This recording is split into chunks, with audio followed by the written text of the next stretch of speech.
तो कल परसों मैं रील देख रहा था। मतलब इंस्टाग्राम में खोलता रहता हूँ, कभी कभी टाइम मिल जाता है तो रील देख रहा था। तो शायरी आजकल पता नहीं बड़ी सी दिख दिख जाती है। कोई भी बंदा आके, मतलब कि फेमस शायर है जो कबीर दास की या कुछ ऐसी, तो आजकल वो काफी ट्रेंडिंग में हो रही है, तो वो काफी दिख जाती है। कबीरदास के दोहे होते हैं। हाँ, दोहे। शायरियाँ तो उर्दू में लिखी आती हैं, सही होते हैं। हाँ, शायरी तो शायरी हुए और कबीरदास के दोहे हुए, जो जितने भी महान लोग हुए हैं इनके तजुर्बे होते हैं, तो उन तजुर्बों को अपने कुछ शब्दों के अंदर पिरो के बड़ी चीज की व्याख्या कम शब्दों में कर देते हैं। तो दोहे बोल सकते हैं, उर्दू में उसको शायरी बोलते हैं।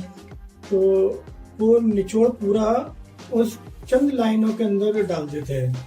तो और जैसे कि मैं अब कहना चाहूँगा, ठीक है, दोस्ती के ऊपर मान के चलिए, दोस्त तो दुनिया में बहुत मिलते हैं। हम जिसको चाहे उसको दोस्त बना लें, जब चाहे जैसे बना लें, लेकिन वो दोस्त वास्तव में दोस्त नहीं होते हैं।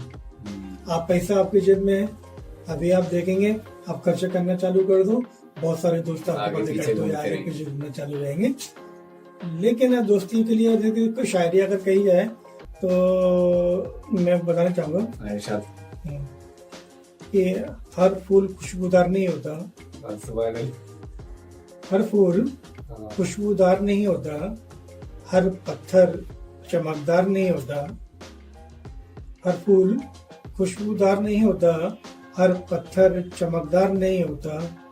ये दोस्ती जरा देखकर करना, ये दोस्ती जरा देखकर करना, हर दोस्त वफादार नहीं होता। तो ये चंद लफ्जों के अंदर पूरे निचोड़ डाल दिया गया दोस्ती का। जब फूलों से तुलना की गई है, पत्थर से तुलना की गई है, और दोस्त की वफादारी के ऊपर भी किया गया है। तो और भी कई तरीके, कई चीजें होती हैं। तो बात लिया है, अगर कोई मोटिवेशन, अगर एक मैं देख रहा था किसी बुजुर्ग की बात याद अचानक से आ गई मेरे को। उनने अपने जिंदगी के तजुर्बे, बुजुर्ग था, उनने भी किसी सुना था हमारे में, अपने जिंदगी के तजुर्बे ने शेयर किया किस तरीके से, जो कि आने वाले बच्चों के लिए अपने बताना चाह रहा था कि इंसान की जिंदगी में 3 लोगों का बहुत बड़ा महत्व होता है उसके पर्सनल लाइफ के अंदर। एक उसके दोस्त, एक उसकी पत्नी, एक उसके बच्चे। ये 3 लोगों का उसके पर्सनल लाइफ के अंदर बड़ा भारी मौजूदगी होती है। उसके लिए कहा गया है कि इनमें भी आपको विश्वास कितना करना है, कितना नहीं करना है, वो भी किसी व्यक्ति ने बताया। कि मान के चलिए, अगर आपका कोई दोस्त है, अच्छा दोस्त है, और अगर वो दोस्त अगर आपके संग में एक बार गद्दारी कर दे, तो आप, और वो गद्दारी करने के बाद में आपसे माफी भी मांग ले, आपके समझ में आ गया, आपकी बात हुई, और वो आपसे माफी मांगता है कि मुझसे गलती हो गई, आप उसको माफ कर दो, लेकिन विश्वास मत करना। आप उसे माफ कर दो, बातचीत रखो, जैसी दोस्ती पहले थी वैसे रखो, सब कुछ करो, लेकिन विश्वास मत करना। हो सकता है कई बार दोस्ती के अंदर ऐसी चीजें भी हैं, लोगों के तजुर्बे हैं, कि कोई आपका दोस्त किसी दुश्मन से मिल गया, उसने आपके संग में फिर झूठा नाटक किया दोस्ती का, तो आप उसे व्यवहार तो रखिए आप, लेकिन भरोसा मत करो। एक दोस्त के ऊपर हो गया, क्योंकि दोस्त फैमिली से दूर का है, घर वो 4 दीवारी से दूर का है, जिसके अंदर आप फैमिली के साथ में रहते हो ना, तो बाहर से आता है, आती है उसकी पत्नी उसकी जीवन संगनी होती है, लाइफ पार्टनर होती है, पूरी जिंदगी उसको साथ में काटने का होता है उसको, कि मेरे को जितनी भी जिंदगी मेरी बची है, मेरे को अपनी पूरी पत्नी के साथ में काटनी है, ऐसा उसको सोचना होता है, सभी का सोचना होता है। अब वो पत्नी अगर आपकी कोई गलती करती है, ऐसी गलती है जो कि विश्वासघात के उसमें श्रेणी में आती है, तो कोई आपकी पत्नी अगर विश्वासघात करती है आपके साथ में, लेकिन रिलाइज होता है, आप उसकी एक गलती को माफ करना जरूरी है।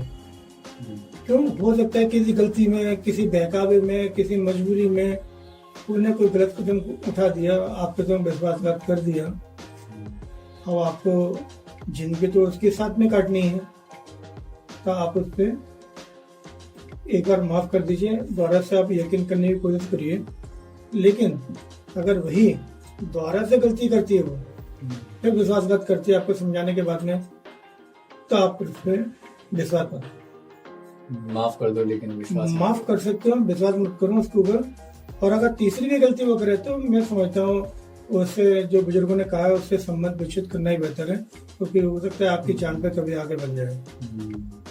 बच्चा है आपका, बच्चा चूंकि बच्चे नादान होते हैं, कई गलतियां करते हैं, लेकिन ऐसी गलती बच्चा जब उसकी समझ आने लगती है, थोड़ा बड़ा हो जाता है, और ऐसी गलतियां औलाद बोलना सही रहेगा, बच्चा ना, सही बात है, उम्र से सही बात है। बच्चे ना, बच्चे से ना, जो बच्चे तो कई होते हैं, लेकिन उसकी औलाद खुद की जो पसंद है, और उसकी खुद की औलाद है, अब वो गलती करेगा, वो बच्चा है, नादान है, उतनी अकल नहीं है आपके तुलना में, गलती करता है, कोई विश्वासघात कर जाता है आपके साथ में, आप उसे माफ कीजिए। क्यों? गलती इंसान से होती है, वो तो नादान है, माफ कीजिए। दूसरी भी गलती करता है अगर वो किसी तरीके से, तो आप उसको माफ कीजिए।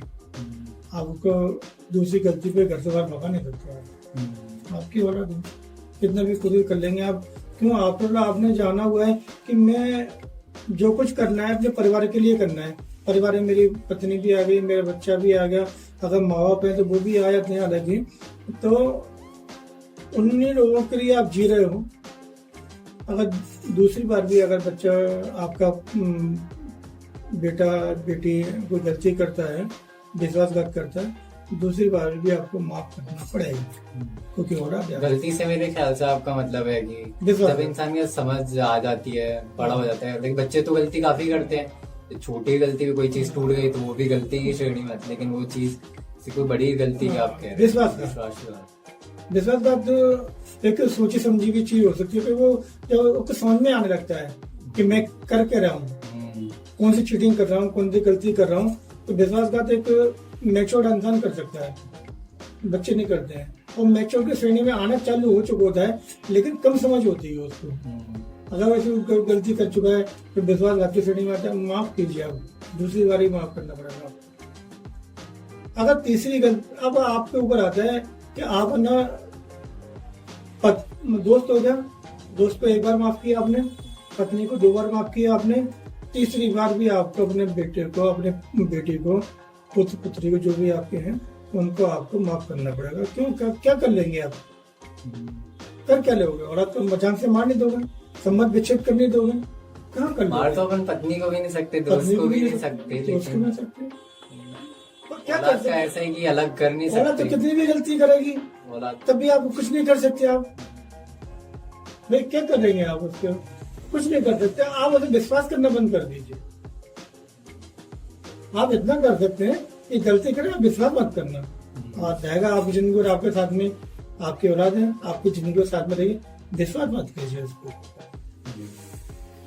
तो ये जिंदगी के तजुर्बे हैं। तो इसी शायरी में कोई ढाल के अगर बोल दे उसको, तो इंसान की इतना रिश्तों के अंदर बेगानापन महसूस हो जाता है कि रिश्ते ही समझ में नहीं आ पाते। कि एक मेरे को शेर ध्यान आ गया कि कौन अपना कौन बेगाना, कि कौन अपना कौन बेगाना अब ये पता नहीं चलता, कौन अपना कौन बेगाना अब ये पता नहीं चलता, किसने ना मारा खंजर मुझे अब ये पता नहीं चलता, एक जख्म तुम भी कर दो तो क्या हुआ है दोस्त, एक जख्म तुम भी कर दो तो क्या हुआ है दोस्त, कि जख्मों में भी होता है दर्द अब ये पता नहीं चलता। ये